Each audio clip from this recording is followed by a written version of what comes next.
Құрметті есептік кездесуге қатысушылары. Қазақстан Республикасы президентінің жарлығына сәйкес аудан, қала және ауылдық, қалалық кенттік округ әкімдерінің тұрғындар алдындағы есеп беру кездесулері аяқталды. Бүгін Алматы облысының әкімі Амандық Ғаббасұлы Баталов облыс тұрғындарымен есепті кездесуін өткізуде.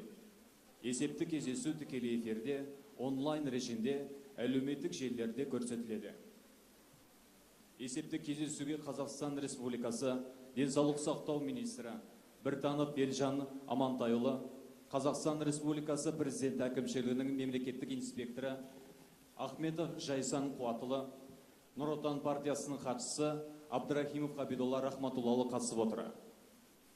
Есепті кездесуге барлық деңгейдегі мәслихат депутаттары, саяси партиялардың, тұрғындардың әр топтарының, этномәдени орталықтардың, қоғамдық, үкіметтік емес ұйымдардың және бұқаралық ақпарат құралдарының өкілдері шақырылды. На отчетной встрече принимает участие министр здравоохранения Республики Казахстан Биртанов Елжан Амантаевич, государственный инспектор администрации президента Республики Казахстан Ахметов Жайсан Куатович, секретарь партии Нур Отан Абдрахимов Кабидулла Рахматуллаевич. На отчетную встречу приглашены депутаты маслихата всех уровней, представители политических партий, общественностей, этнокультурных центров, неправительственных организаций и средств массовой информации. Есеп беру үшін сөз Алматы облысының әкімі Амандық Ғаббасұлы Баталовқа беріледі.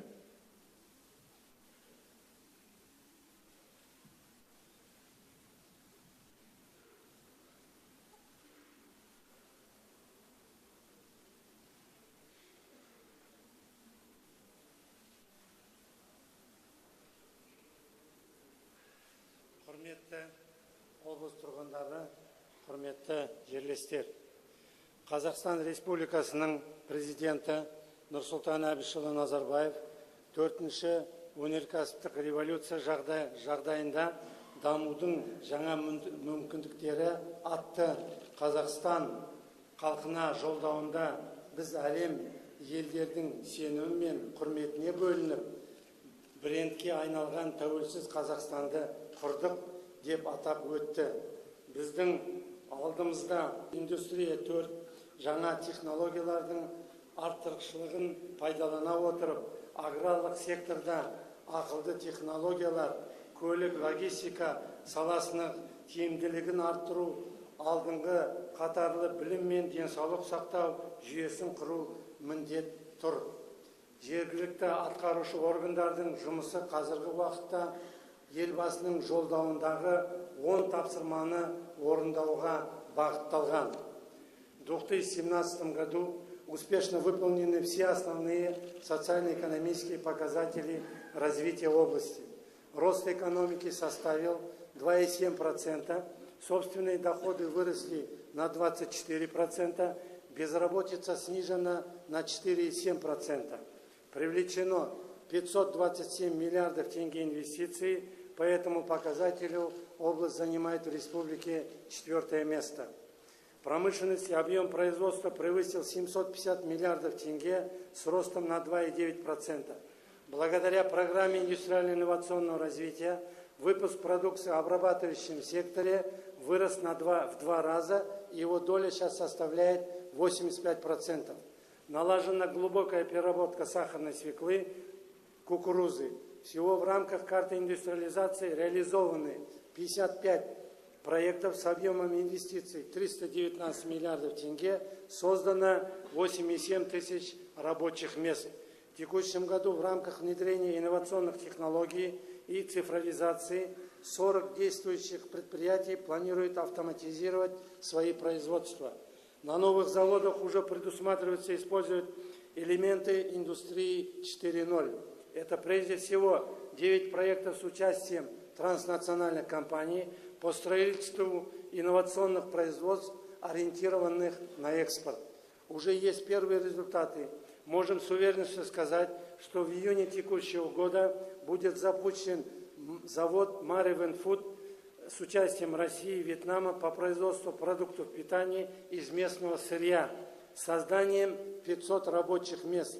Ежегодный объем продукции составит 24 миллиарда тенге, 70% которых будет экспортироваться под брендом «Сделано в Казахстане».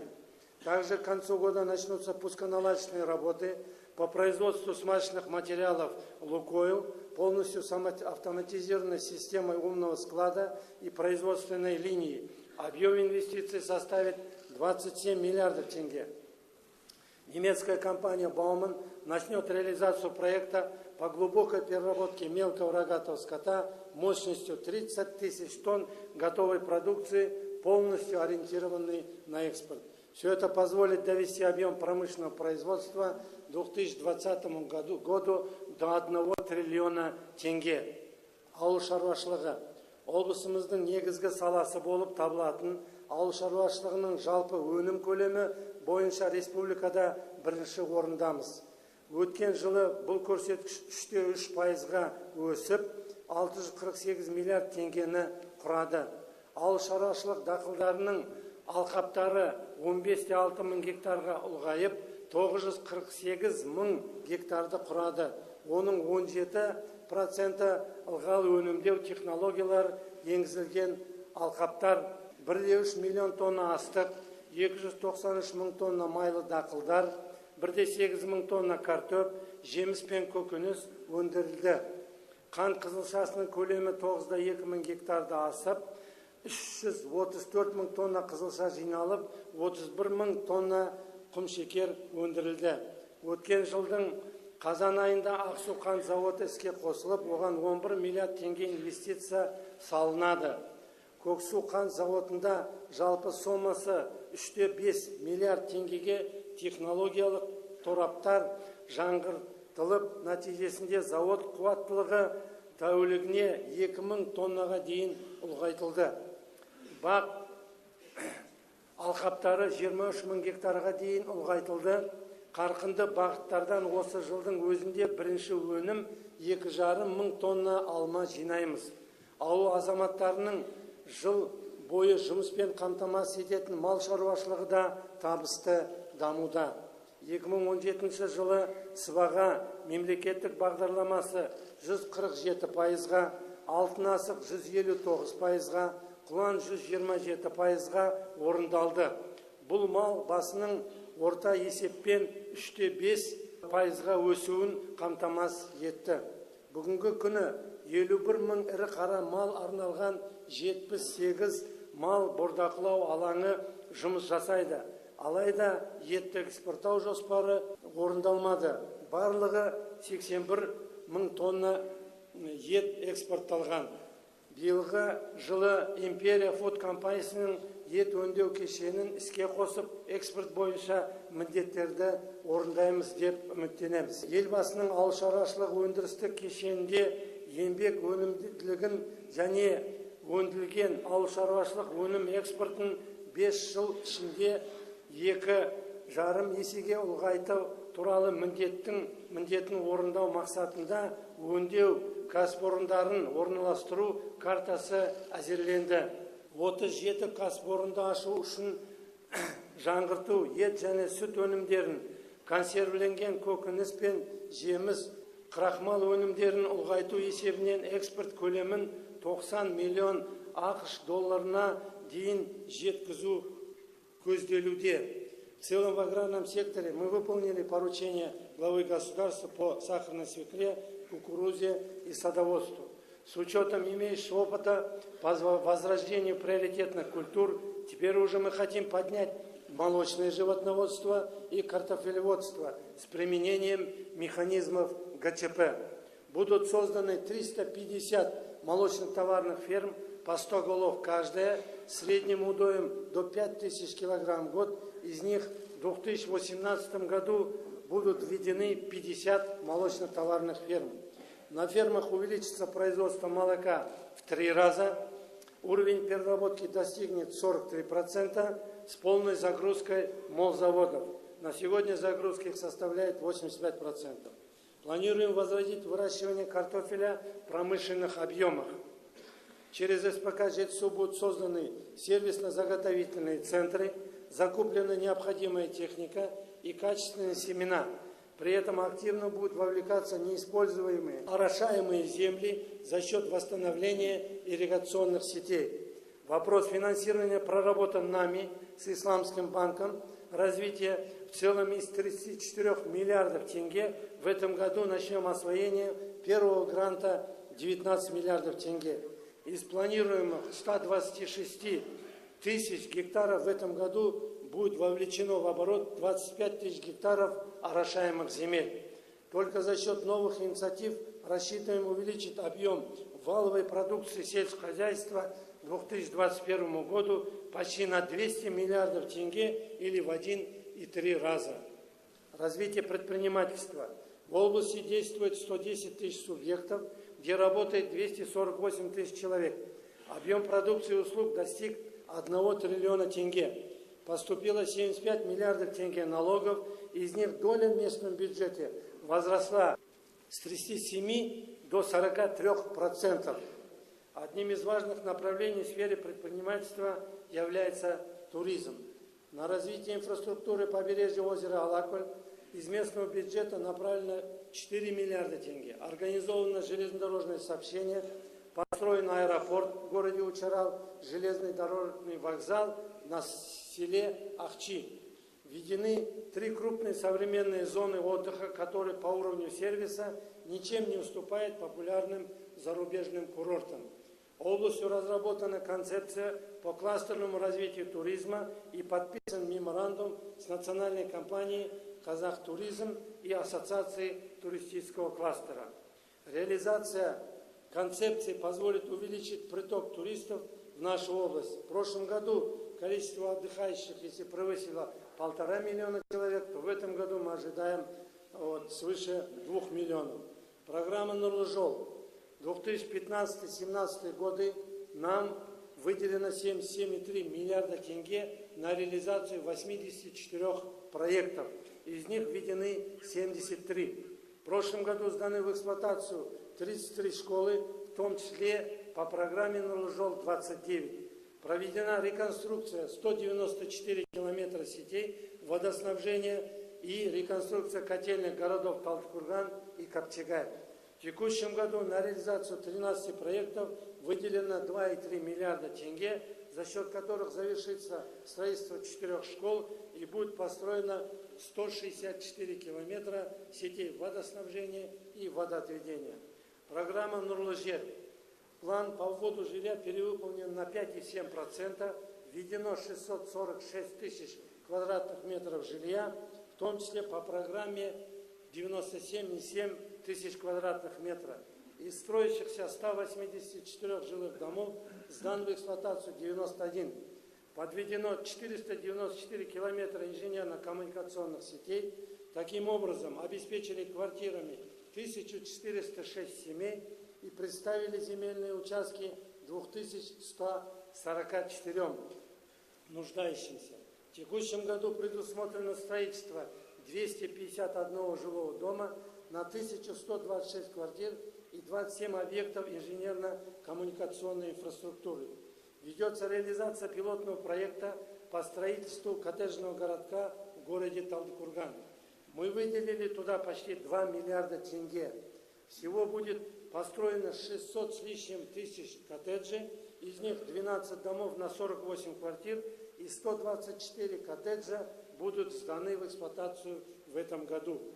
Вместе с тем, на сегодня в очереди на получение квартир стоят почти 40 тысяч человек. На получение земельных участков около 150 тысяч. Глава государства в своем нынешнем послании поручил довести показатель обеспеченности жильем к 2020 году до 30 квадратов на одного человека. Для этого мы должны каждый год увеличивать объемы строительства жилья и подведение инфраструктуры к земельным участкам. Поэтому акимы районов, городов должны этот вопрос держать на постоянном контроле и заниматься этим вопросом постоянно. Жилищно-коммунальное хозяйство. Проводится системная работа по обеспечению населения качественной питьевой водой. В прошлом году на реализацию 66 проектов по строительству и реконструкции объектов водоснабжения выделено 8,9 миллиарда тенге.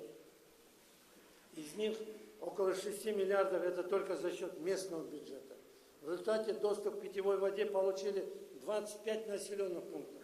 В 29 селах улучшилось качество питьевой воды. Уровень охвата централизованным водоснабжением достиг 87,3%. Это самый высокий показатель в целом по республике. Но у нас есть еще проблемы в этом вопросе. Есть много населенных пунктов, которые до сегодняшнего дня не имеют качественной питьевой воды. В этом году мы дополнительно еще выделили деньги и обеспечим 17 сел качественной питьевой водой, и уровень обеспеченности достигнет 89,5%. Но этим вопросом нам надо постоянно заниматься.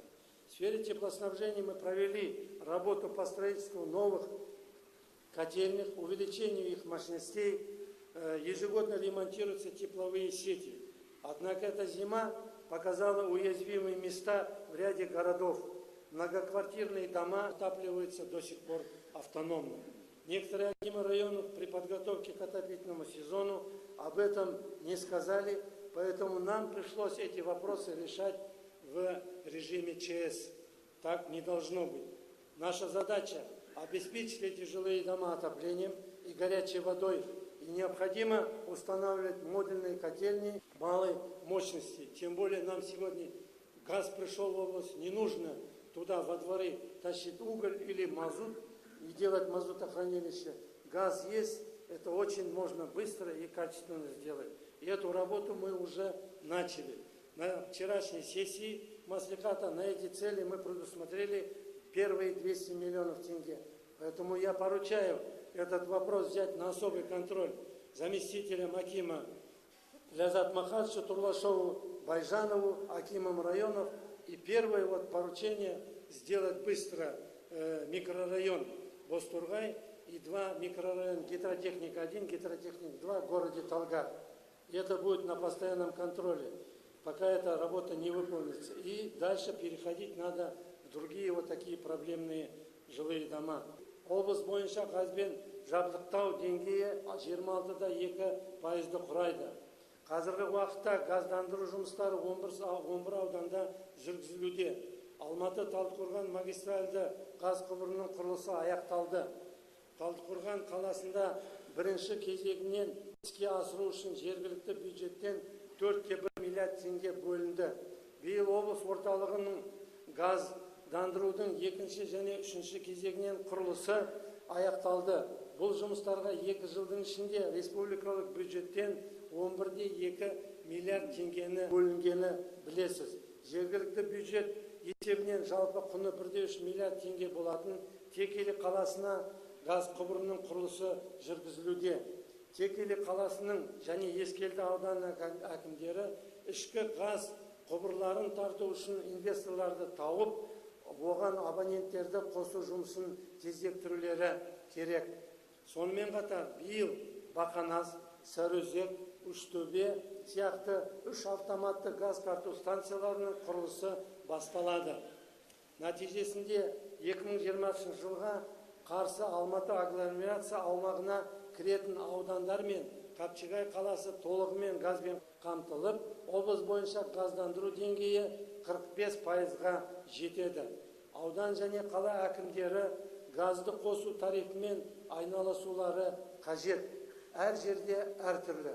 Тұрғындардан осы мәселеге қатысты шағымдар көп түседі. Одним из важных направлений является утилизация и переработка твердобытовых отходов. Сейчас их ежегодный объем составляет свыше 1,4 миллиона тонн. Уже накоплено 9 миллионов. К 2025 году он может увеличиться в 2 раза. В этом направлении акимы районов и городов должны более активно принимать меры по управлению отходами, внедрению современных технологий. Работа эта уже начата. Мы создали для этого отдельное ТО, которое этим будет заниматься. Из местного бюджета выделили 300 миллионов тенге для реализации региональной системы управления отходами. Необходимо построить 14 территориальных комплексов. В текущем году уже начат пилотный проект по раздельному сбору и вывозу ТБО в городе Талдыкурган. Для этого мы выделили 459 миллионов тенге. Опыт Талдыкургана будет распространен во все районы, и первую мусоросортировочную линию мы введем в текущем году в поселке Утилем-Батыр Илийского района. Благодаря программе «Нурлы жол» построены дороги Западная Европа, Западный Китай, Алматы, Талдыкурган, отвечая самым современным мировым стандартам. Только за прошлый год объем транспортных услуг вырос почти на 10% и достиг 500 миллиардов тенге. В текущем году начнется строительство и реконструкция дорог Талдыкурган-Усть-Каменогорск, Учарал-Достык, Узнагач-Атар, Курты-Брул-Байтал, 141 километр дороги до озера Балхаш, а также начнется строительство, наконец, большой Алматинской кольцевой дороги Бакат, что привлечет значительные инвестиции в экономику нашей области. Елбасымыз Нурсултан Абишевич Назарбаев атап өткендей, жаңғыру негізі адам капитал болып табылады. Білім саласында 3-6 жастағы балаларды мектеп деңгейгі біліммен 100% қамту жөніндегі тапсырма табысты орындалуда. Өткен жылы қамту деңгейі 95%-дан асты, биыл 98%-ға жетеміз деп жоспарлап отырмыз. Апатты мектептер мен 3 ауысымды оқыту мәселесі шешілуде. Өткен жылы 47 білім объектілерінің салуға және жаңғыртуға 26 миллиард теңге бөлінді. Жалпы 5,2 миллиард теңге 24 объект күрделі жөндеуден өтті. Жыл сайын бюджетті құру барысында аудан қала әкімдерінің есебін тыңдап, проблемалық мәселелерді анықталады. Биыл бейімделген ғимараттарда орналасқан мектептердің мәселесі көтерілді. Облыста олардың саны 144. Бұл мәселені кезең-кезеңмен шешеміз. Жобалау сметалық құжаттарға әзірлендеуге ол үшін 100 миллион теңге қарастырып бөліп қойдық. Цифрландыру бағдарламасы аясында күнделік электронды жүйесіне мектептердің 60% қосылып, цифрлық білім ресурстарына 97,5% мектеп қол жеткізді. Бірінші жартыжылдықта балаларды кезекке қоюды электронды қызметті енгізілетін болады. Мұғалімнің жалақысы жаңартылған мазмұн бойынша бірінші қаңтардан бастап 30%-ға немесе орташа 135 мың теңгеге дейін өсті. Мұның бәрі педагогтарды білім сапасын жақсартуға ынталандыруы тиіс. В сфере здравоохранения реализация программы «Денсаулық» позволила улучшить показатели здоровья населения. Так продолжительность жизни возросла с 72,7 лет, снизилась общая и младенческая смертность от злокачественных новообразований. В то же время допущено 7 случаев материнской смертности в Ескелдинском, Карасайском, Панфиловском, Жамбыльских районах и городе Талдыкурган-Текели. Это не должно быть, учитывая объем средств, выделяемых на строительство и оснащение медицинских учреждений. Так, в прошлом году построены 15 врачебных амбулаторий и фельдшерско-акушерских пунктов, проведен капитальный ремонт 8 объектов, выделено на это 4,6 миллиарда тенге. В текущем году планируется строительство еще 18 объектов здравоохранения, в том числе родильные дома в городе Саркан и в селе Узнагач. Пользуясь случаем, хотел бы от имени жителей сказать слова благодарности в лице министра здравоохранения Ильжана Амантаевича за то, что они нам помогают. С применением механизмов ГЧП начнется реализация 2 проектов по внедрению комплекса медицинских информационных систем автоматизации скорой помощи в городе Талдыкурган. В этом году необходимо завершить работу по переходу на систему обязательного медицинского страхования.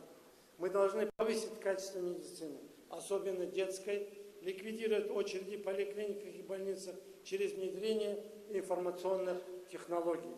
В сфере спорта мы взяли цель построить в каждом районном центре физкультурно-оздоровительные комплексы не только за счет бюджета, но и за счет частных инвестиций. В 2017 году за счет местного бюджета велось строительство 3 комплексов в Карасайском, Талгарском, Раимбекском районах, а в этом году в Аксуйском районе. За счет частных инвестиций Строится два комплекса в селе Чемалган Карасайского района и городе Учарал Алакульского района. Разрабатывается ПСД еще 5 таких комплексов. В результате доля населения, систематически занимающихся физической культурой и спортом, достигнет 30%. Мәдениет саласында мәдениет үйлерінің жөндеу бағдарламасы әзірленді. Бұл ауыл тұрғындарын мәдени бұқаралық шаралармен қамту ұлғайтуға мүмкіндік береді. Сонымен қатар рухани жаңғыру бағдарламасы аясында Батыр бабалар музейі салынды. Тұңғыш президент ұлт көшбасшысының атамекен тарихи мәдени орталығы ашылды. Жалпы 2017 жылы рухани жаңғыру бағдарламасы бойынша 8000 іс-шара ұйымдастырылып, 1 миллион адам қамтылды. Туған жер арнайы жобасы шеңберінде іске асырылатын 218 жобаның 90 жобасы аяқталды, немесе 6,6 миллиард теңге игерілді. Ағымды жылы бюджеті 6 миллиард теңгеге жуық 159 ірі шаралар мен жобалар ұйымдастырылды.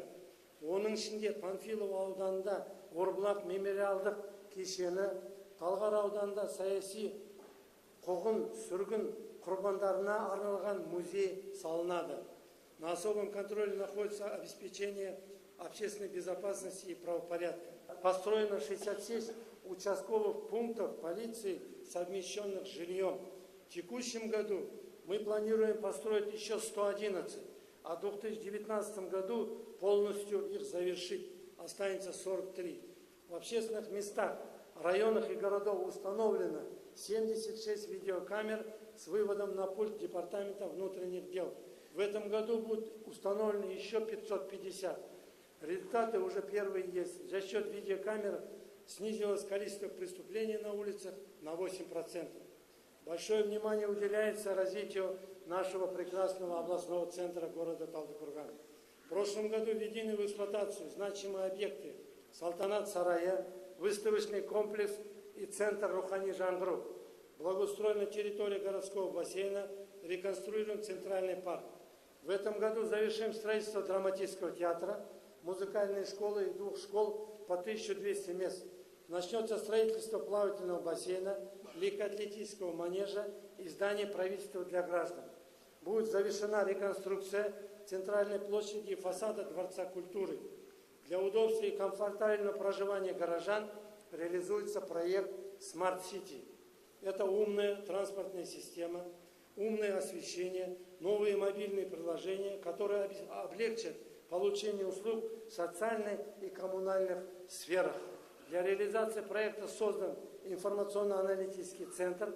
На его базе будет внедряться информационная система обратной связи, где любой житель города может задать вопрос, получить ответ в режиме онлайн и внести свои предложения.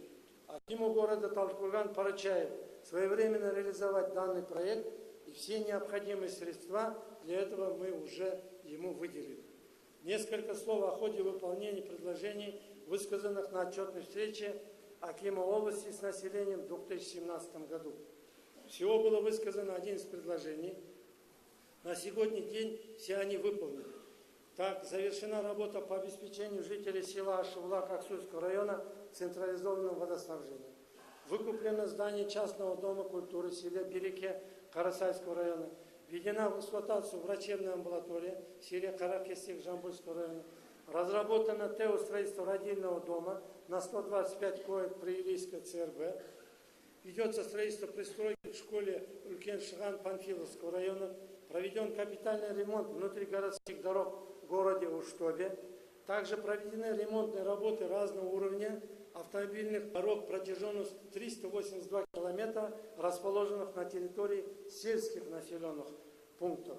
Завершена электрификация микрорайонов Тулеби, Байдибек и села Нура Талгарского района.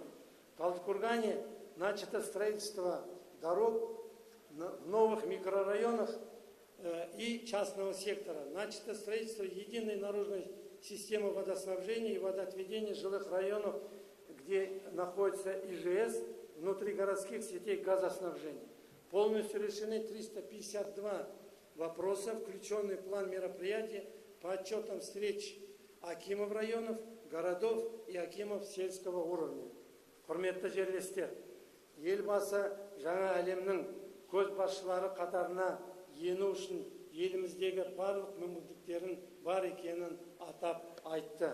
Әрқайсымыз уақытына, жаңа талаптарына сай, жаңа технологияларды енгізуге дайын болу үшін білімімізді көтеріп, тілдерді, компьютерлік техниканы үйренуіміз керек. Назарларыңызға рахмет. Сіздердің сұрақтарыңыз болса, жауап беруге дайынмын. Уважаемый Амандык Габасович, к вам обращается Максим Стадников, житель микрорайона Асыл-Арман, жилого комплекса Карасайского района. В нашем жилом комплексе проживает около 5000 жителей. И у нас на сегодняшний день нет своей поликлиники. Нам порой бывает очень трудно добраться до ближайшего медицинского учреждения. Вопрос, когда нам построят уже свою поликлинику? Я вообще по Асыл-Арману скажу, там несколько проблем было, да, знаете, там опорный пункт, медицинское учреждение, детский сад, рядом школа, потом проблемы были с очистными сооружениями, да? Вот. По очистным сооружениям сейчас спасибо Кагастан Кагазы, они выделили огромные деньги и построили новую вот эту КНС. И в скором времени мы там еще реконструкцию Абайской вот этой канализации сделаем, и эта проблема будет решена. Вот. По школе мы выделили земельный участок, и на сегодняшний день идет проектирование. По опорному пункту мы уже решили, с застройщиком у него взяли помещение, на сегодня действует. По медицинскому, почему я этот вопрос хорошо знаю, потому что я каждый понедельник об этом задаю вопрос, и в протоколе всегда записано это. И больница, там как будет, врачебная амбулатория, там больницу невозможно в одном микрорайоне построить, она будет сдана, как мне обещали, где-то в мае месяце. Кроме того, у вас проблема была с заездом-выездом, вы знаете, да, дорога там. И на сегодня, когда реконструкция вот этой дороги в районе Рылка-Алтынорда, мы особые, когда давали технические условия, мы требовали, чтобы был удобный заезд микрорайон Асыл-Арман. Мы специально сделали подземный заезд, надземный заезд, и плюс еще пешеходный переход через дорогу. Все проблемы там решаются. Құрметті Амандық Аббасович, Бек Досымов Ұзғарбек, Ұйғыр ауданынан облыс мәслихаттың депутатымын. Сіздің өткен жылға істеген жұмысыңызға біз қанағаттанамыз, өте жақсы дегенмен баға беремін, жұмысыңызға қарай табыс тілеймін. Сонымен бірге мынандай бір мәселеге сіздің назарыңызды аударып көмек сұраған болар еді. Біздің Ұйғыр ауданында 2008 жылы Қазрос Бройлер акционерлік қоғамы құс фабрикасын іске қосқан. 1200 адам жұмыс істеді. 43 мың тонна дейін ет өндірілді. Сол құс фабрикасы қазір тоқтап тұр. Ол фабрика анау халық банкінің кепілдігінде 40-50 миллион ақш долларымен кепілдікте тұр. Осыны іске қосуға бір ықпал етуіңізді біз аудан тұрғындарының атынан өтінген болар едік. Рахмет. Ызғарбек аға, мен оны мәселені білем. Қазір акционері бір 2-3 ай бұрын ба маған келіп кеткен. Өзіңіз білесіз, ол кісінің жақсы. Қазір кезде анау реанимировать ету үшін ол кісі қазір басқа акционерлерді шақырып, солармен бірге қосымша соны қайтып іске қосуды жұмыс жасап жатыр. Оның алдында білем 12 миллион доллар бөлінген, но оның күштері жетпей, мәселе шешілмей қалды. Но ол жұмыс бақылауда, 1-2 жылдың ішінде іске қосылса, ол жерде өздеріңіз білесіз, қаншама халық жұмыспен қамтылатын еді. Оны біз әрқашан есімізде бар и жұмыс жасаймыз. Тем более соншама объекттері дайын тұр, инфраструктурасымен бірге. Рахмет.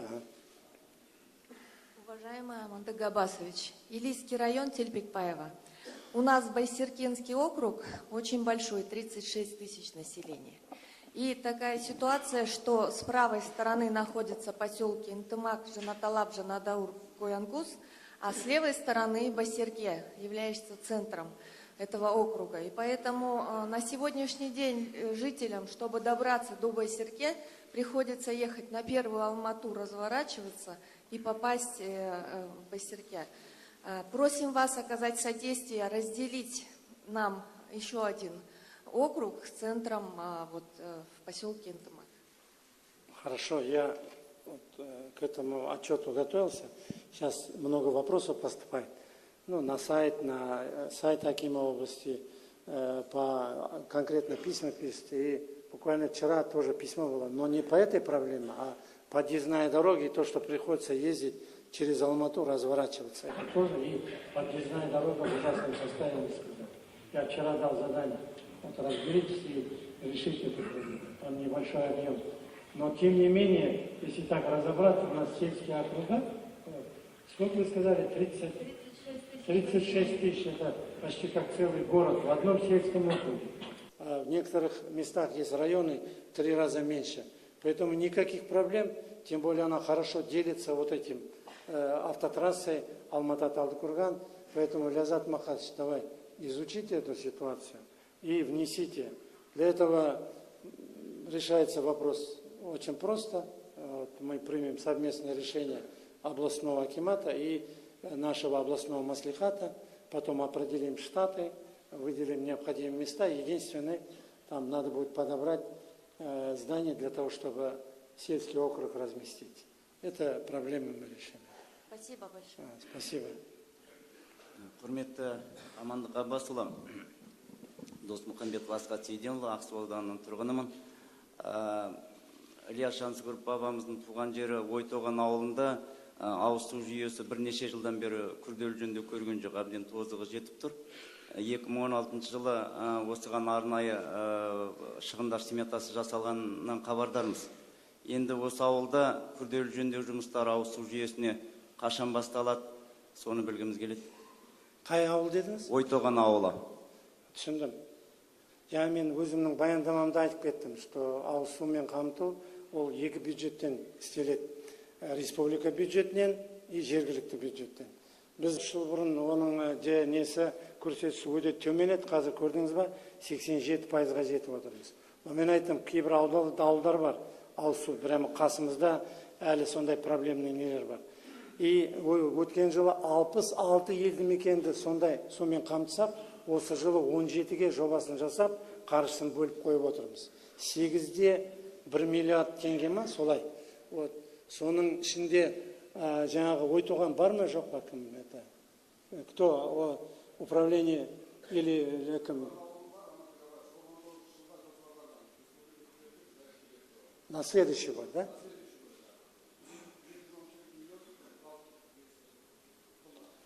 Посмотрите, если он за счет местного бюджета или республиканского?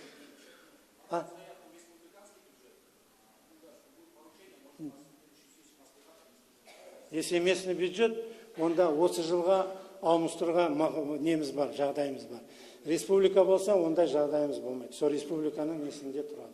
Но сұрасақ, может быть, заделға беріп бастауға болатын шығар. Давай изучите этот вопрос и шешеміз. Рахмет. Көмектесуге жағдай жасаймыз. Здравствуйте, Амандық Габасович. Меня зовут Омашев Кайла Бесенович. Я представляю Республиканскую палату овцеводства. Республиканская палата овцеводства. Алматинская область является ведущим, занимает лидирующие позиции по выращиванию мериносовых овец коронного направления продуктивности, которые производят высококачественную тонкую шерсть. Но дело в том, что проблема такая, что нет предприятий по переработке тонкой шерсти. И хотелось бы спросить, ведутся ли работы по привлечению инвестиций для строительства шерстоперерабатывающей предприятий? Спасибо. Да, это с момента, как я на эту должность был назначен, я об этом все время думал. Почему? Потому что 4 миллиона овец есть у нас. Да. 4 миллиона овец. И нету вообще переработки, и мяса нету, и шерсти нету.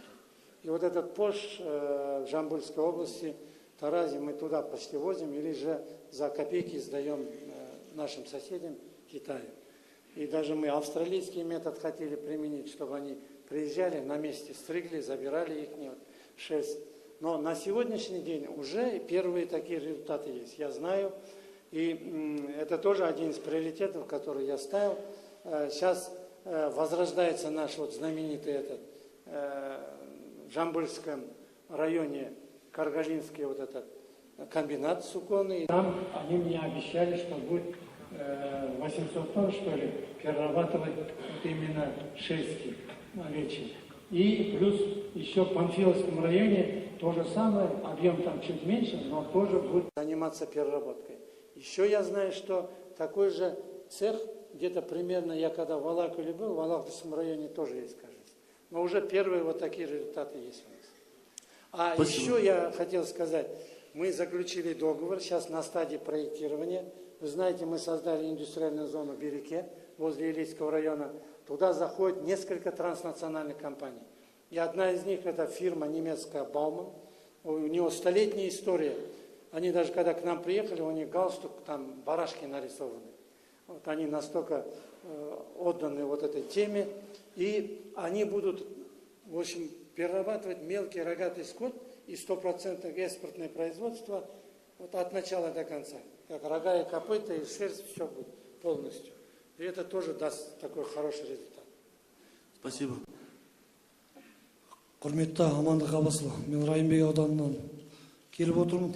Райымбек ауданы өзі шекаралы аудандардың бір екені өзіңізге белгілі. Райымбек ауданы былтырғы жылы 2017 жылдың аяғында аудан бөлінеді деп, аудан жұртшылығы Кеген ауданы қайта құрылады деп аудан жұртшылығы бір өзі қуанып қалып еді.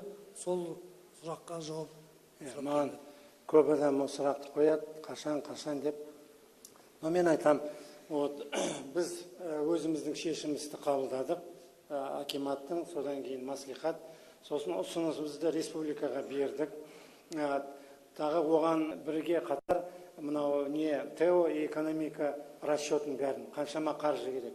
Это 2,4 миллиард теңге керек, оның ішінде 800 миллионы жергілікті бюджеттен. Оның бәрін біз бюджетке кіргізіп қойдық. Оған қарамастан біз өткен жылдан бастап уже жұмысқа кірісіп, өзіңіз білесіз, 9 көшені жасап тастадық, су құбырын жасадық, спорт залын жасап, басқа нелерді. Сосын комиссия жіберіп, қандай ғимараттар керек, біздің мекемелерге соның бәрін анықтап алдық, қазір жобаларын жасап жатырмыз. Сосын Астанада мен үлкен елбасының бастауымен өткізген үлкен мәжіліске бардым. Сол жерде шешім қабылданды. Кеген ауданы орталық Кеген болады, Райымбек ауданы орталығы Нарынкөл болады. Елбасының шешімі, указы мен білуімше осы февральдың аяғы ма, или же марттың ортасына дейін шығу керек. Рахмет. Здравствуйте. Здравствуйте. Лупаева Татьяна, жительница села Антымак. У меня такой вопрос. Вот у нас идет газификация сейчас города Талдыкургана. Это очень, конечно, хорошо, это всех нас радует. Но у нас у жителей села Антымак 3-го отделения Инбека вопрос. Когда газ придет в наши села? Вы не переживайте, газ придет. Самое главное, труба пришла к нам, магистральная. Понимаете? Но вы знаете, что вот уже внутри площадочные сети, они делаются за счет частных инвестиций. Вообще газифицируются магистральные вещи, мы стараемся, потому что это огромные затраты. Только вот этот магистральный газопровод стоил где-то порядка 24 или с лишним миллиарда тенге. Это местный бюджет не потянет. И ни один частник не сможет такие вещи делать. Ну, конечно, если крупные компании, может быть. Вот, поэтому уже внутри площадки мы привлекаем частных. Но перед этим за счет местного бюджета мы разрабатываем ПСД. Вот, и я думаю, но мы же сказали, что до 2020 года мы полностью газифицируем пригородную зону Алматы. А Талдыкурган мне обещает, я, конечно, свежо предание, но верится с трудом, в 2018 году, говорит, 100%. Но я думаю, в 2019 году, это Антымак, где он у нас, вот с этой стороны, да, Антымак, и дальше 3-е отделение, я знаю, при въезде с левой стороны, да?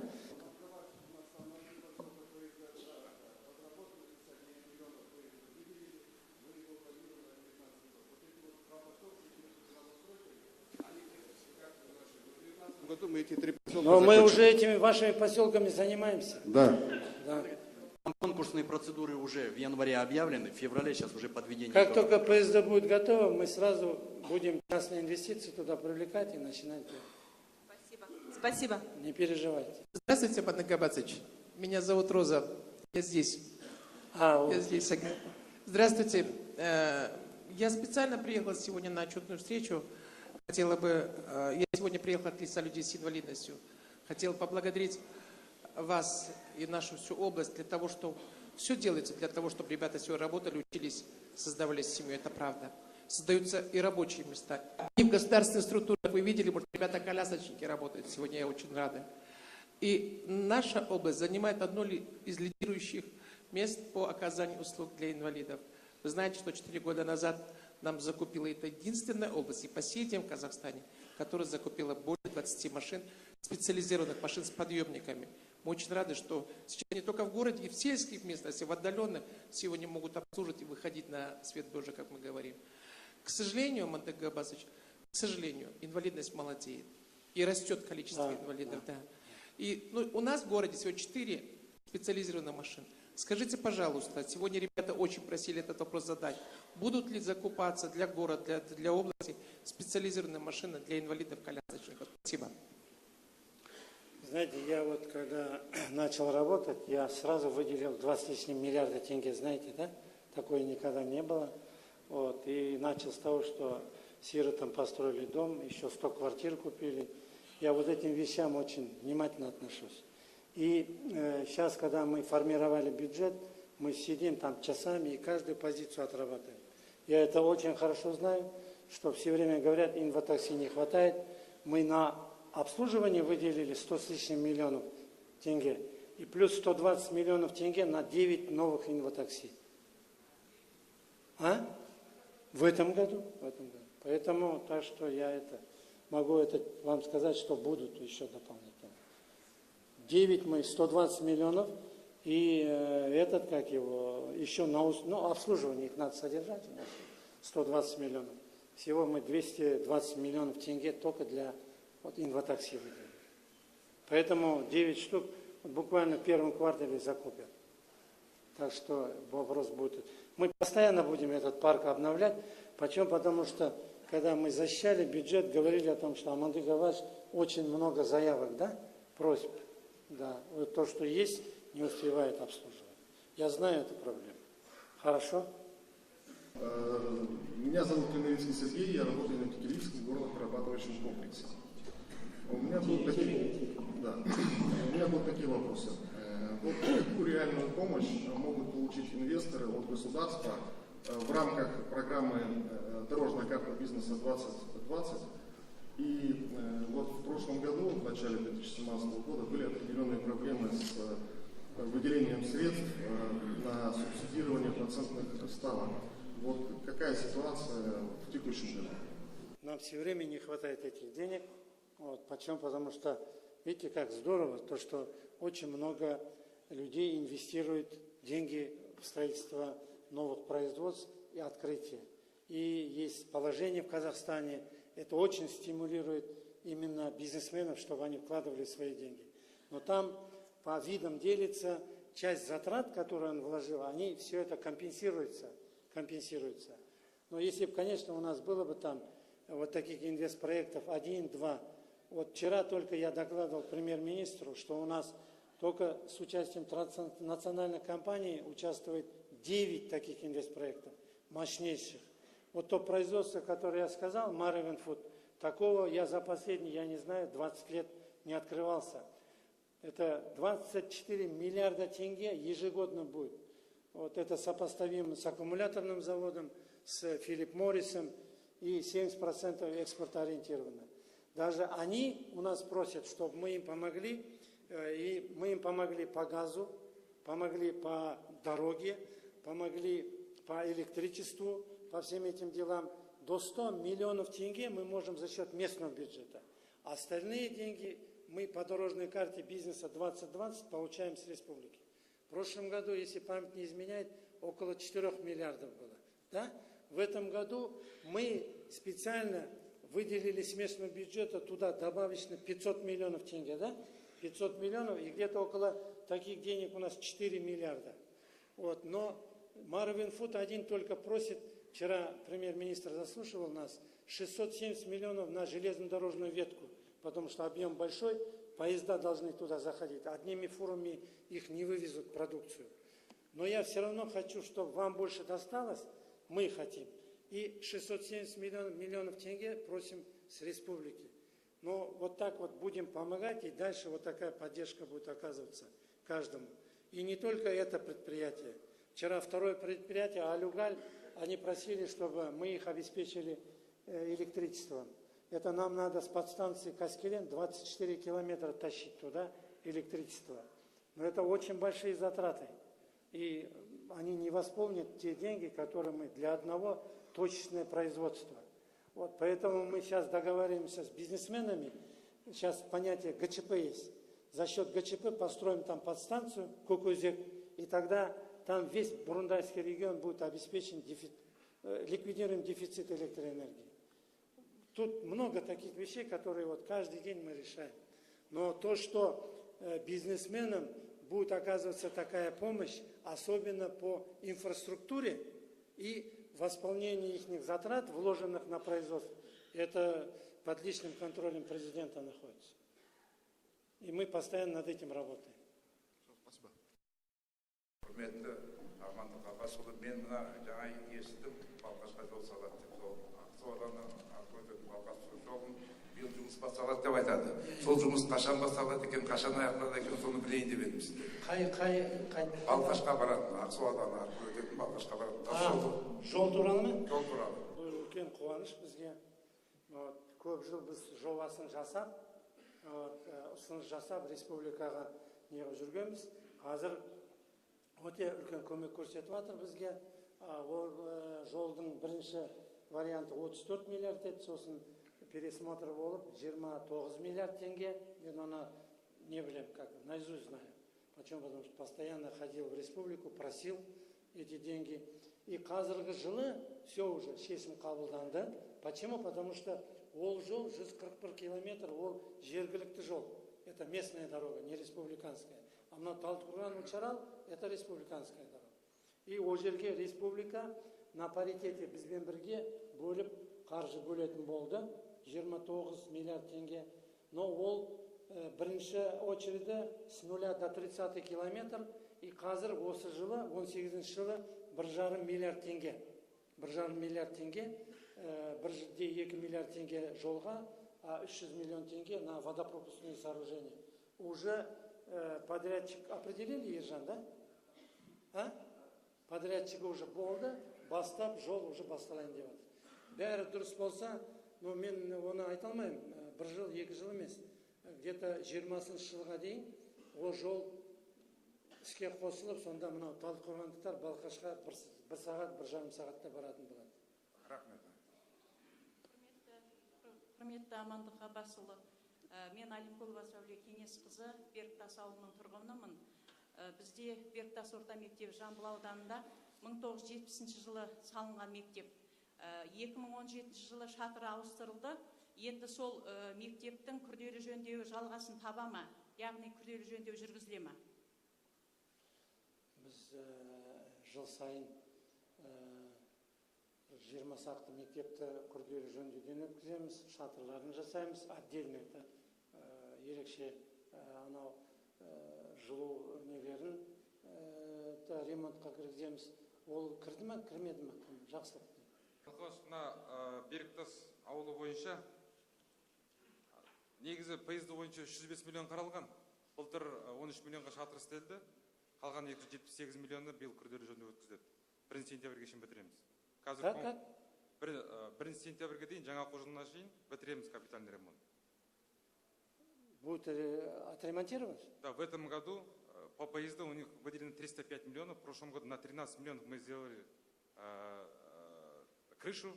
Остальное 270 миллионов уже конкурс объявлен. В этом году до учебного года, до 1 сентября, мы завершим капитальный ремонт. Здравствуйте, Амандук Аббасович, уважаемые гости. Меня зовут Ерлан Касымжанұлы, режиссер-постановщик и продюсер сериала «Бастық болам», 7 канал. Мы работаем с 2016 года, отсняли 2 сезона нашего сериала. Сериал «Бастық болам» является прогосударственным проектом, сериалом про государственную службу сотрудников акимата. За 2 сезона у нас очень хорошие рейтинги, более 14 миллионов просмотров на YouTube. Мы снимаем сериал на территории Алматинской области, в Ембекш-Казахском районе. Очень красивая природа, очень хорошая развитая инфраструктура, хорошая поддержка от акимата Ембекш-Казахского района. Вот мы сейчас собираемся снимать 3-й сезон нашего сериала. И все-таки мы хорошо умеем показывать вот, на протяжении 2 сезонов программу государственного и частного партнерства, привлечения инвестиций, развития малого и среднего бизнеса. И вот хотелось бы посотрудничать с акиматом Алматинской области, на уровне области, показать некоторые объекты. И в финансовом плане мы не нуждаемся, нам бы посотрудничать в административных ресурсах. Конечно. Вопросов нет. Спасибо. Вопросов нет, будем помогать и поддерживать. Когда, если куда-то на съемки будете выходить, скажите, мы акимы района будет, тем более рухани жаңғыру қазіргі кезде. И біздің Алматы облысын көрсетесіңдер. Я просто тебе для сведения и вот нашим гражданам, участникам этого совещания скажу. Мы первый год, когда до рухани жаңғыру, чтобы как-то Алматинскую область пропагандировать, заключили договор с BBC. И сняли ролик 3-минутный, 5-минутный. Аудитория его стала 470 миллионов человек. Ну, BBC знаешь какой-то. Да. И в этом году мы по линии Рухани Жаңғыру, ну, мы сейчас название придумываем, как его назвать. Понимаете, разные варианты есть. Если есть какие-то предложения вот, с финансовой такой поддержкой, мы готовы рассмотреть. И тем более, если Жақсылыққа или кого-то куда-нибудь, какой-нибудь ролик туда возьмете, вообще будет хорошо.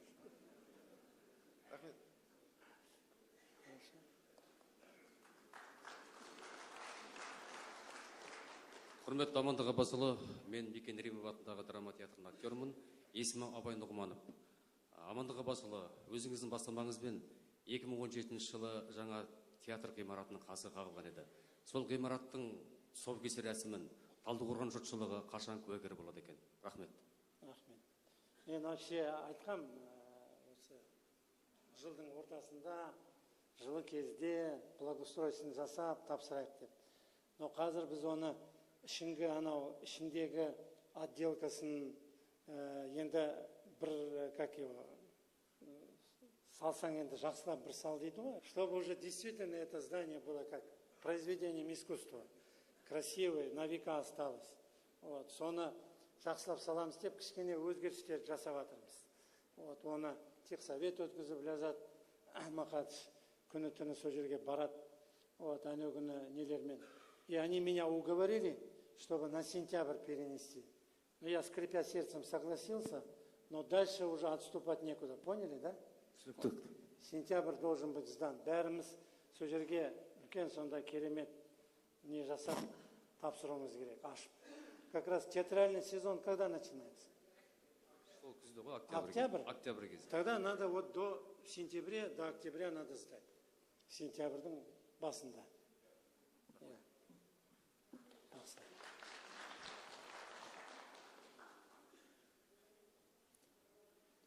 Тағы сұрақтан сұрақ. Тағы да сұрақтарыңыз ауызша. Егер жоқ Мен болса. мына келген сұрақтарға жауап бере берейін, да, пока.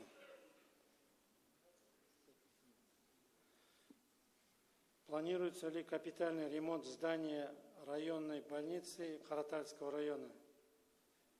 Председатель общественного совета района Турсун Оспанов.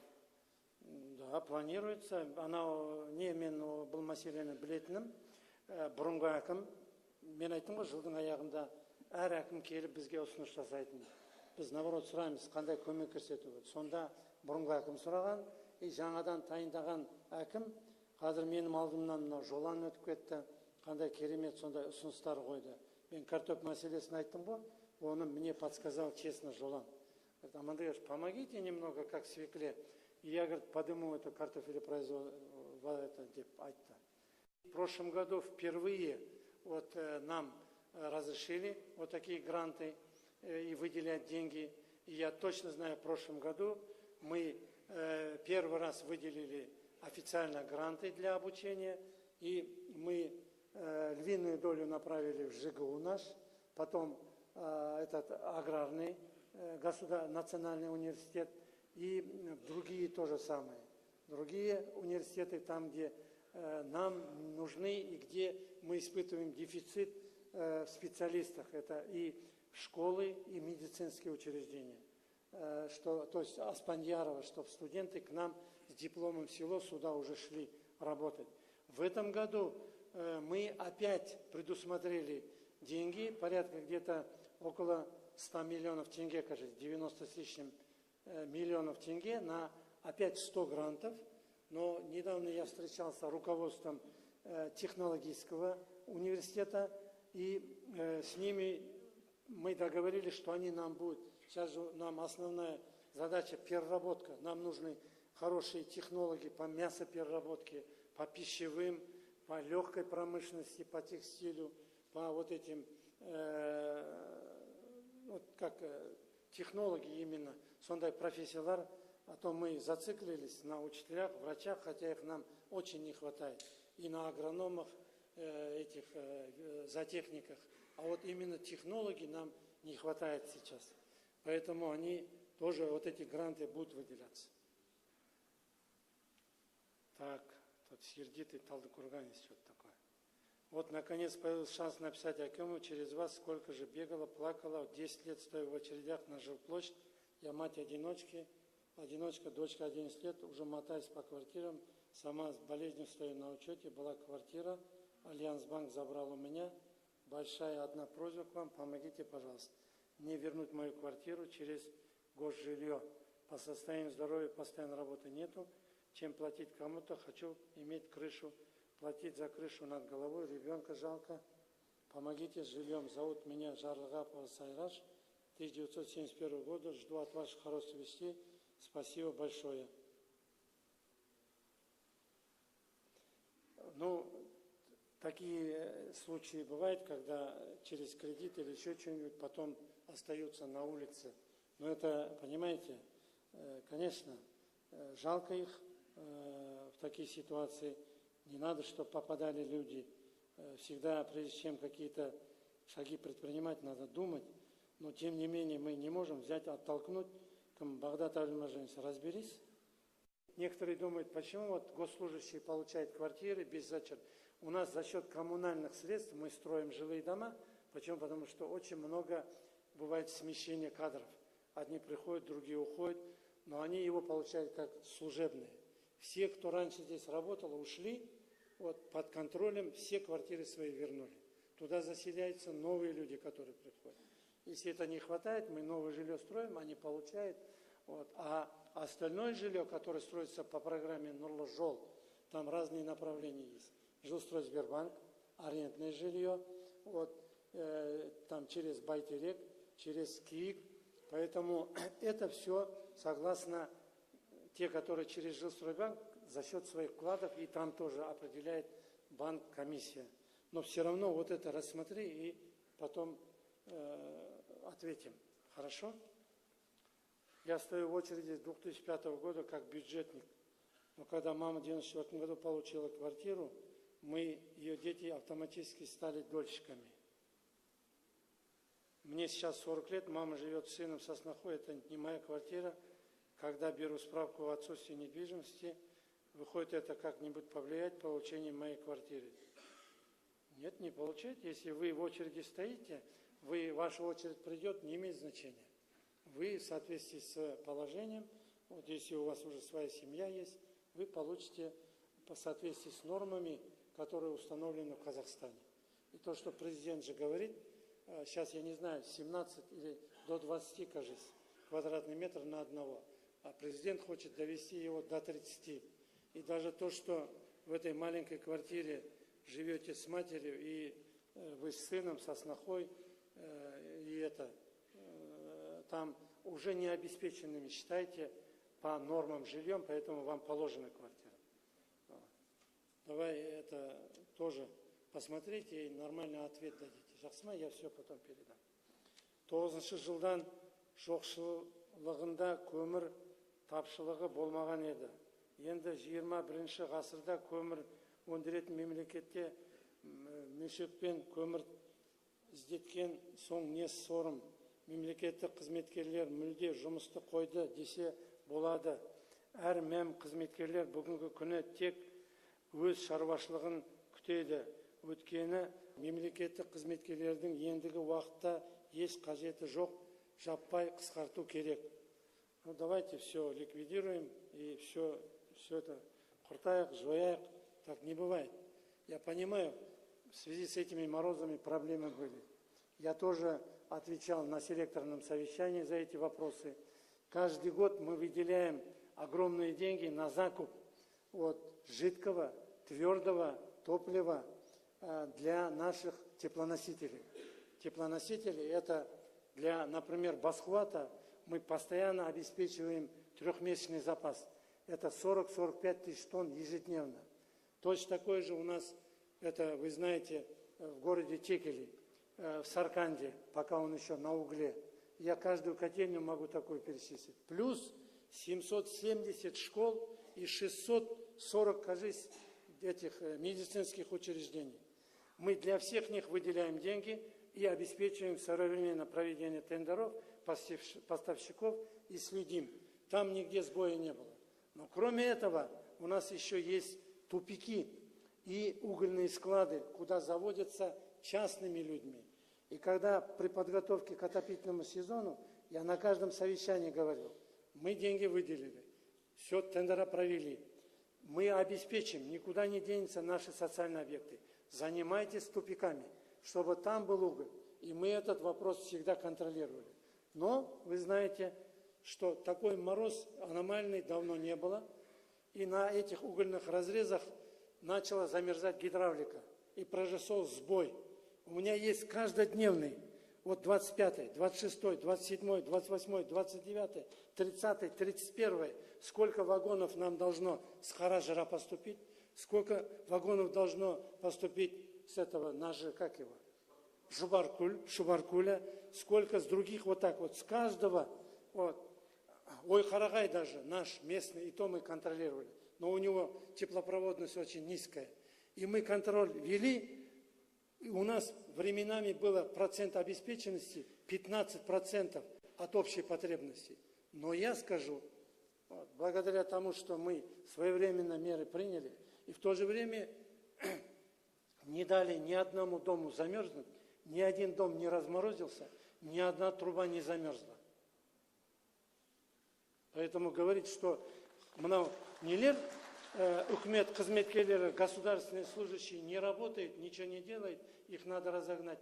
Пусть один день вместе со мной походит, поработает, я тогда посмотрю. Менің квартирамды банк алды, бірақ мені әлі черный списоктан шығармай отыр. Что за черный список? Бүткіл компьютерде маған тыйым салынады. Алғаным 2 миллион 800 мың теңге. Тут много нулей, я посчитал. Болған 5 миллион 600 мың теңге ғып қайтарып бердім. Енді ары қарай өмір сүруім керек қой. Сол жағынан көмек берсеңіз деймін. Қарыз емес деп списоктан алса деймін. Это, конечно, надо разобраться, помочь. Кім банками у нас занимается, Джеймс, разберись и помоги этому человеку. Хорошо? Руководителя банка пригласите и скажите, действительно, он никуда, наверное, выехать не может, бедный. Все время в черном списке. Уважаемый Амандык Абас, послание главы государства было озвучено о создании технопарка робототехники на базе Дворца школьников. Что предпринято в данном направлении? Это очень хороший вопрос. То, что президент говорит. Я недавно был в этом поселке Мунбаева, где работает наш герой Ахсыл Хушкемпиров, аул. И в этом селе я зашел, там біздің балдарымыз сидят, и роботы, какие только они не выдумывали. Эти роботы танцуют, здороваются, ходят по каким-то этим, қандай керемет. И мы этим занимаемся. И в связи с этим на цифрализацию и перевод на обучение учителей, да, это новым этим. И на все эти дела необходимо порядка где-то, я это точно знаю, 1,6 или 1,5 тенге. И мы буквально за год-два должны полностью все школы перевести. А сейчас сколько школ переведено, я не знаю. Но столько денег нужно, и мы над этим работаем, да? 12 мектеп, да? 12 школ уже, видите, работает. И мугалимдерді мы обучаем, да, уже курсы. Потому что сол жердегі мугалим маған айтты, взрослая женщина такая, она говорит, я прошла курсы, и сами собирают наши дети. Такие прекрасные роботы. Керемет. Нұрдәулетов Султан Нұрғайұлы, ауыл тұрғыны, аудандық маслихат. Соңғы 2 жылда көлемде Талғар ауданында газ келіп, бірнеше елді мекендер газ құбырын тартып қалқар рахат көруді. Аудандық ең суық аймақтары болып саналатын Нұра Қайнар ауылдық округіне қарысты енді мекендер газ қосылады. Жаңа мен өзімнің баяндамамда айтып кеттім, что 2020 жылға дейін біз агломерацияның ішінде Талғар ауданының барлығы кіреді, Капчагаға дейін. Солардың барлығы 100% қамтамыз. 100%. И это возможность есть. Почему? Потому что біз о жерде 54 километр, да, Такенов? Вот не АБТ газовый этот, через этот построили, да? Вот построили, там газбен проблема жоқ. Только мына жобаны жасау керек и инвесторларды тарту керек. Магистральды біз уже жасап қойдық оны. Поэтому о жерде 100% 2 жылдың ішінде бәрін қамтамыз деп жоспарымыз бар. Просто бір ауылдар ерте, бір ауылдар кеш, но в любом случае бәріне келеді газ. Газ келеді. Тағы қандай сұрақтарыңыз бар?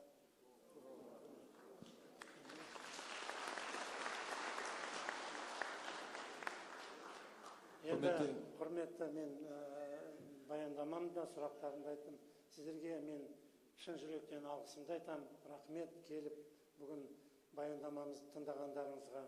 Үлкен істер істеліп жатыр. Мен әрқашан айтам, аудан әкімдеріне, мына өзімнің орынбасарларыма, управление, департамент басшыларына, біздің депутат, облыс маслихатының депутаттарына, бәріне істеген ісіміздің барлығы бәріміздің бірігіп ауызбіршіліктің арқасында. Бір адам ештеңе істей алмайды. Кішкене мен, конечно, может, требую, давай быстрее деп, но көп жұмыстар істеліп жатыр. Істеледі де. Әрқашан мынау үкімет, елбасы, Алматы облысы десе ерекше қарайды. И бізге көп көмек көрсетіліп жатыр. Но своевременно барып ұсыныс жасасаң, ешқашан қайтармайды. Ешқашан қайтармайды. Көмек көрсетіп жатыр. Жаңа өздеріңіз көріп жатсыңдар. Оның бәрін мен жайдан жай сызып, битіп, мынандай цифрды қойыңдар деп айтуға құқым жоқ. Оның бәрі стат көрсетеді. Стат. Сол үшін бір істеген ісімізге, бәрімізге, сіздерге рахмет айтып, жұмыста аман есен болыңыз. Әрқашан отбасыларыңызда қуаныш пен бақыт болсын деймін. Рахмет. Сөз Қазақстан Республикасы денсаулық сақтау министрі Біртанов Елжан Амантайұлына беріледі.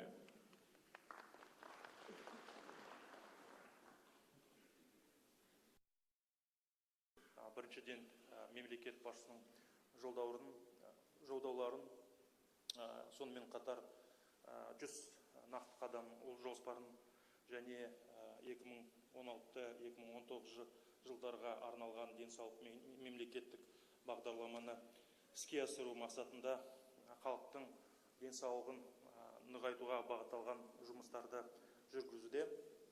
Жалпы 2017 жылдың қорытындылары бойынша елдің денсаулығын көрсеткіштер негізгі жақсарып келе жатыр.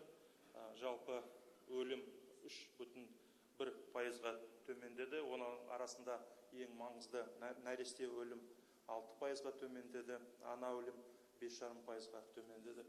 Алматы облысында облыс әкімімен аталып еткендей, өңір халқы денсаулық көрсеткіштерде динамикасы жақсы байқалуда. 2017 жылы облыстың тұрғындарына тегін медициналық көмектің кепілдік берілген көлеміне нақтылған бюджетті 74 миллиард теңге жіберілді. Соның ішінде амбулаториялық деңгейдегі тегін дәрі-дәрмекпен қамтамасыз етуге 13,3 миллиард теңге құрады.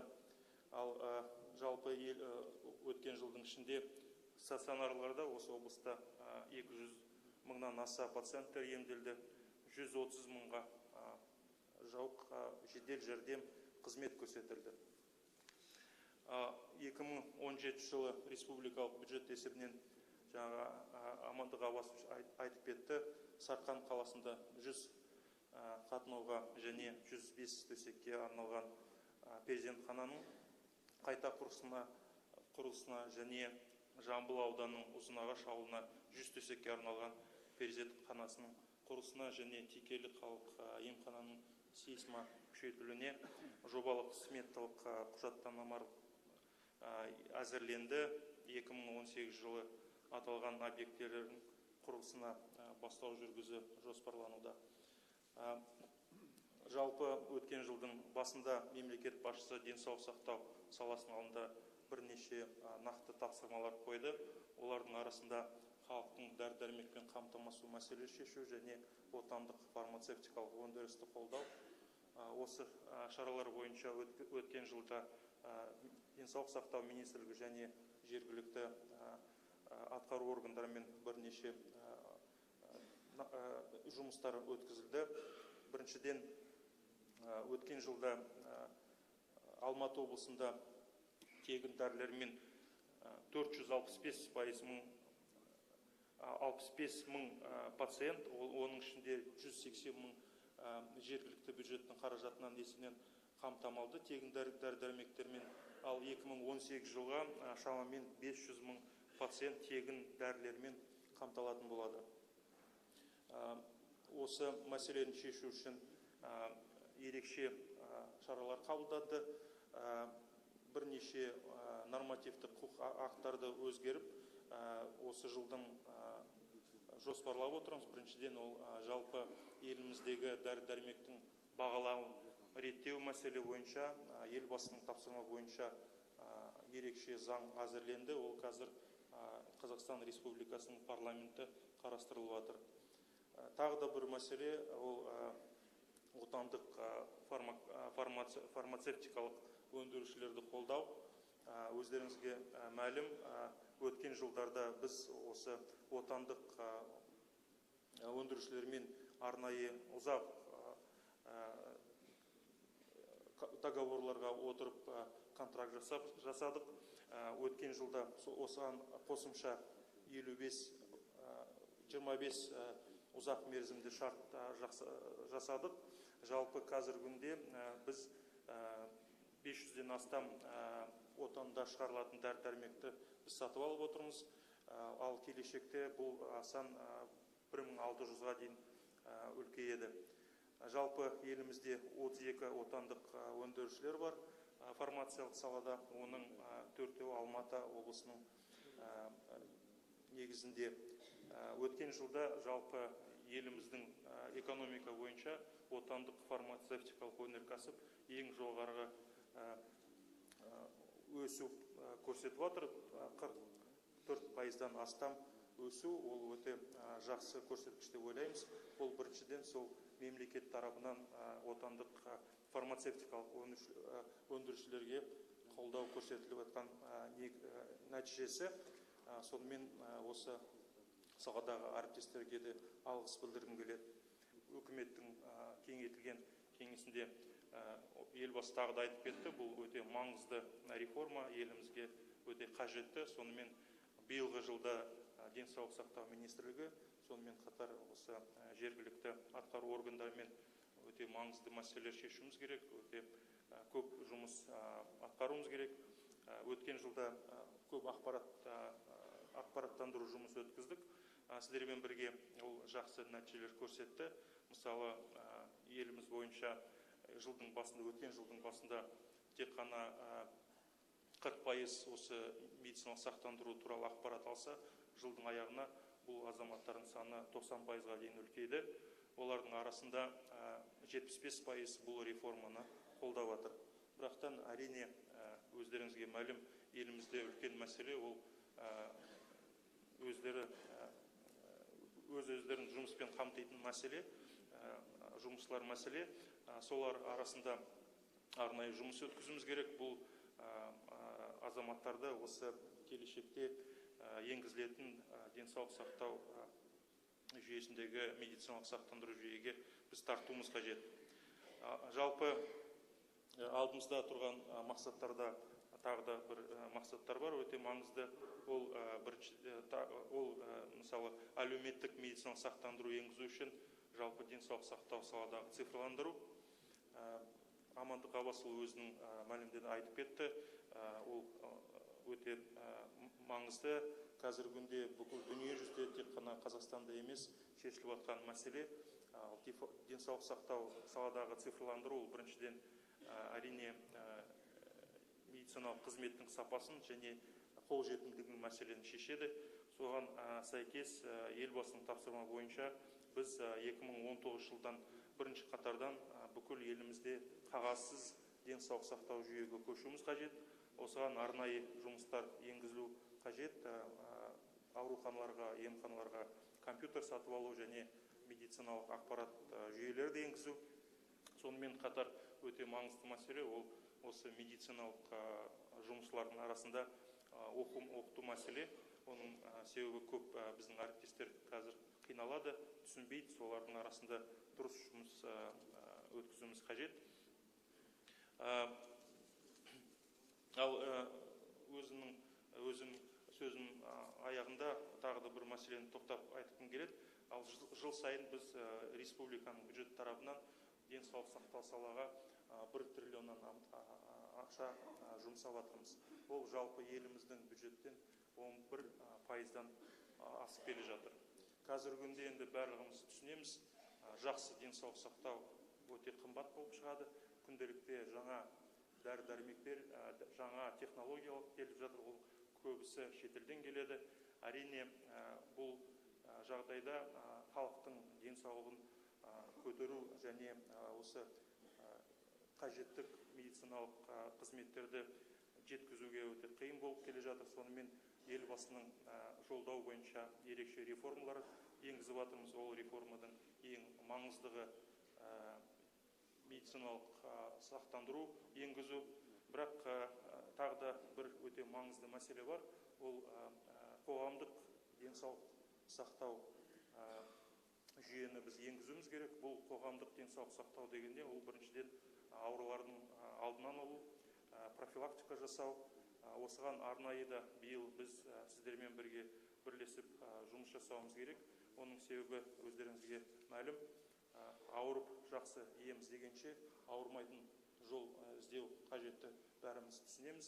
Оны біз халыққа жеткізіп, арнайы шаралармен және арнайы қаржыландырған шаралармен біз қолдап, халықтың денсаулығын біз көтеруіміз қажет.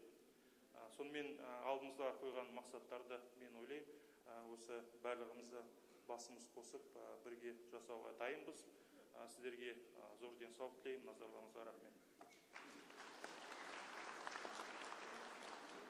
Құрметті қатысушылар, бізге енді келіп түскен жазбаша сұрақтарыңыз бен ұсыныстарыңызға және онлайн режимде түскен сұрақтар мен жауаптар ұсыныстарға біз міндетті түрде бұқаралық ақпарат құралдары арқылы және жазбаша түрде жауап беретін боламыз. Құрметті кездесуге қатысушылар, бүгінгі кездесу іскер, еркін пікір алысу жағдайында өтті. Бір қатар маңызды экономикалық әлеуметтік бағыттағы мәселелер көтеріліп, нақты жауаптар берді. Отчетная встреча прошла в деловой, свободной форме общения. Облыс әкімінің тұрғындармен есепті кездесуін жабық деп жариялаймын. Отчетную встречу объявляю закрытой. Баршаларыңызға рахмет. Всем спасибо.